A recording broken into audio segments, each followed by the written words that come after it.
Welcome to Breaking News. I'm Miley and bring for you latest news on today. It's been a disturbing week of violence in the United States. A Florida man was arrested for sending bombs to 13 prominent Democrats and critics of the president. A white man in Kentucky shot and killed two black people at a grocery store in what appears to have been a racially motivated attack. A Pittsburgh man killed 11 people in a synagogue in what has been deemed a hate crime. That's led to questions about whether President Donald Trump's rhetoric and divisiveness have played a role in encouraging violence or, at the very least, need some to die down. Republicans don't want to talk about it. Vice President Mike Pence, at an event in Las Vegas on Saturday, called for unity and described the shooting at the Tree of Life synagogue of Pittsburgh as evil and criminal. There is no place in America for violence or anti-Semitism, and this evil must end, he said. In a subsequent interview with NBC News, he was asked whether Trump calling Democrats a mob might be something to reconsider. Given recent events, he asked. The American people believed in the freedom of speech, Pence said, and throughout the history of this country, we've always had vigorous debates, and then we settle those debates in the ballot box. We don't settle them through acts or threats of violence like the pipe bombs we saw sent to the Obamas, the Clintons, to CNN and others. Trump's response to the pipe bombs has not been one of firm condemnation. At a rally in North Carolina on Friday, he decried political violence and then resorted to his normal attacks on the media and encouraging the crowd's lock her up chants. He acknowledged that he was supposed to be nice in spite of recent events, but he just couldn't help himself. At another rally the following day, he turned it out a bit, not calling Hillary Clinton by his usual nickname for her, quote, but continued to lob attacks at the Democrats, including Representative Maxine Waters, who received a bomb this week. Pence on Saturday was also asked whether Trump's rhetoric is healthy for the civil discourse. He said there's no connection between the kind of violent behavior we witnessed in Pittsburgh and political debates.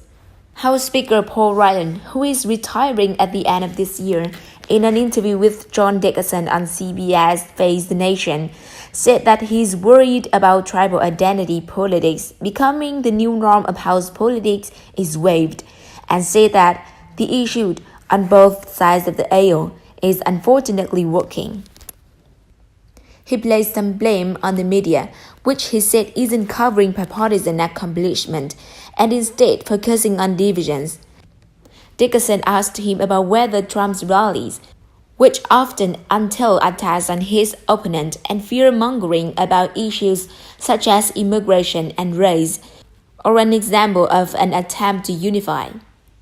While there's no precise one-to-one connection between the president's rhetoric and the shootings and attempted bombings this week, there are common threads. Cesar Sayoc, the mail bomber, was a Trump supporter and was vocal about his contempt for the president's opponents.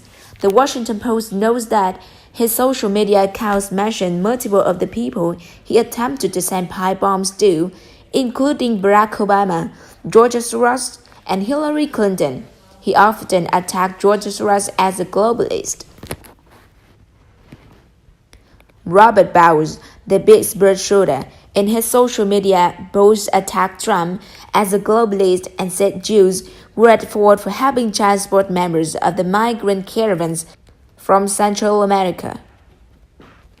It's not hard to see the similarities between these men's beliefs and Trump's rhetoric. The president often complains about globalists and at the recent rally declared himself a nationalist. The term globalist is often considered code for anti-Semitism.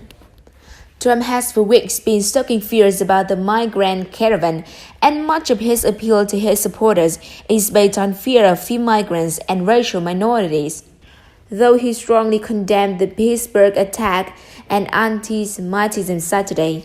He failed to do so at other key points of his presidency, including after racist violence broke out in Charlottesville, Virginia last year.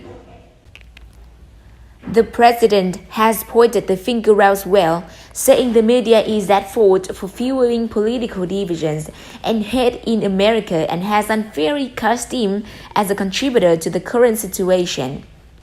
Many of the GOP are backing him up. Oklahoma Republican Senator James Lanford, also on Face on the Nation on Sunday, said the Pittsburgh shooter's beliefs couldn't be tied up to Trump because he considered the president a globalist who was allowing the caravan to happen, despite the fact that Trump is the one who's keeping the caravan in the news. I wouldn't connect the president to this particular shooting, just like I wouldn't see that connecting Democrats when a person walked up to a baseball game last year in Washington, D.C. and said, "Is this where the Republicans are practicing?" Langford said, referring to the shooting at the congressional baseball practice last year. Langford acknowledged that the president's conduct has not perhaps met the standard for public discourse that would be expected. I think that the president needs to be more clear in his rhetoric and doesn't need to be as caustic in his rhetoric, he said. And this story appears in breaking news. A news rumors are the latest twist and turns around Trump rhetoric.